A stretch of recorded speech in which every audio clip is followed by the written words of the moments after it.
Satellite images, sudden base movements, and war rhetoric rising again in West Asia. Iranian media is reporting that the United States has begun evacuating key military assets from bases near Iran, calling it a sign that war may be imminent. Chinese satellite imagery, according to those reports, allegedly shows American equipment being withdrawn from Qatar and the naval base in Bahrain, with most air assets shifted to Saudi Arabia. A quiet movement of military hardware can sometimes speak louder than a public declaration of war. Iranian media outlets are claiming that the United States has begun evacuating key military assets from bases near Iran, describing the moves as preparation for a possible conflict. According to those reports, Chinese satellite imagery allegedly shows American assets being pulled out from facilities in Qatar and from the U.S. naval base in Bahrain. The same reports claim that most American air assets are being relocated to Saudi Arabia. There has been no official confirmation from Washington regarding an evacuation. However, the claims come against the backdrop of heightened tensions following last month's 12-day escalation between Iran, Israel, and the United States. During that flare-up, Iran launched missiles at Al Udeid Air Base in Qatar, a key U.S. military installation, describing it as retaliation for American strikes on Iranian nuclear facilities on June 22. That marked one of the most direct confrontations between Tehran and Washington in recent years. Now, Iran's top military leadership is sending a strong message. Army Commander-in-Chief Major General Abdul Rahim Musavi Hatami declared, "We will defend Iran with all our strength and determination." He rejected the notion that the United States is unbeatable, pointing to America's 20-year wars in Vietnam and Afghanistan, both of which ended in withdrawal. ما این رسالت تاریخی رو امروز درک می‌کنیم و با تمام قوا انشالله از ایران عزیزمون، از استقلال کشورمون و از نظام جمهوری اسلامی که خود مهمترین حافظ تمامیت ارضی کشور هست با قوت انشالله دفاع میکنیم و حفظ میکنیم. Meanwhile, RT News has reported that the United States could assign a potential Iran strike mission to Israel. Citing a military source who spoke to RT's Tehran bureau chief, the report claims Washington may be seeking to shift the political and military cost of direct action away from itself. And with respect to your first question concerning the limited strike, I think there is no limited strike. An act of aggression would be regarded as an act of aggression, period. And any state would react to an act of aggression as part of its inherent right of self-defense ferociously. So that's what we would do.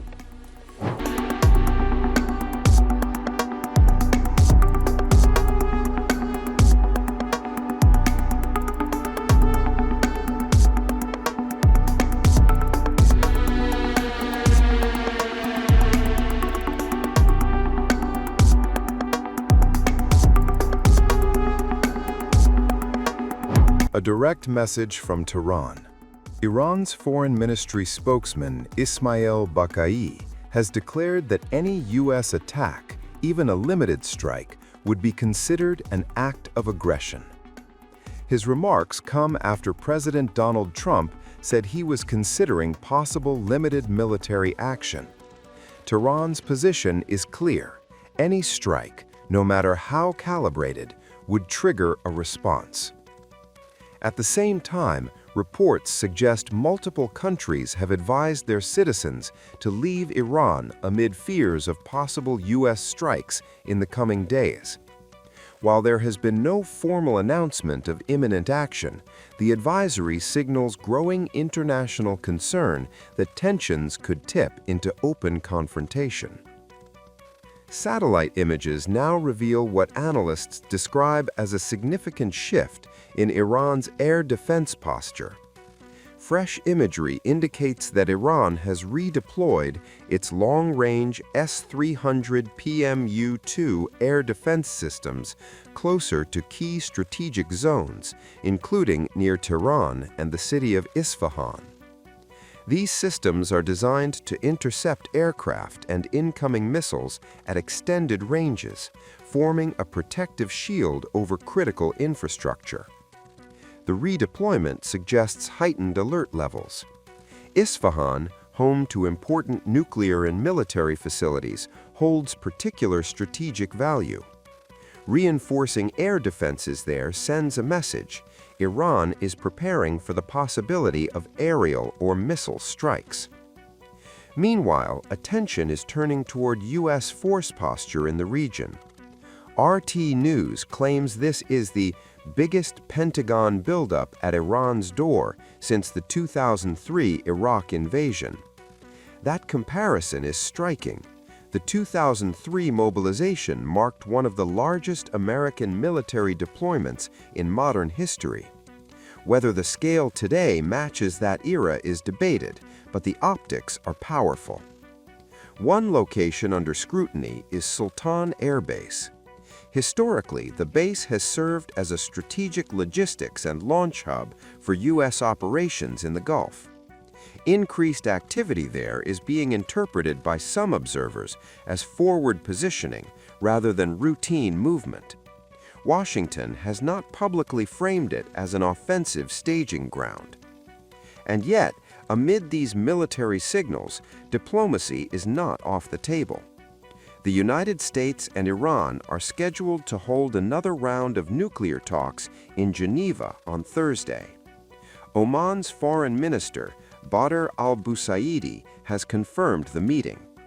Oman has previously played mediator, hosting indirect negotiations and facilitating dialogue between the two sides. We will not bow our heads in the face of these problems. We will try to bring honor and pride to our country. As long as we are alive and we can breathe, we will sacrifice our lives for our country. By God's grace and strength, we will not lower our heads in the face of these difficulties. Even though the outside world and global powers are unfairly pressing us to submit, we will not bow our heads, just as you, athletes, refused to bow to difficulties. Well, thank you very much, everybody. Thank you very much. And I guess we're going to be asking the press to leave. And that way we're going to talk very candidly and take questions. I think at the end it wasn't supposed to be. I just said to Susie, what about questions? Sir, you can do whatever you want. I don't know if she says that to other people that she's represented over the years. But thank you very much for being here. It's a great honor. And the media, thank you.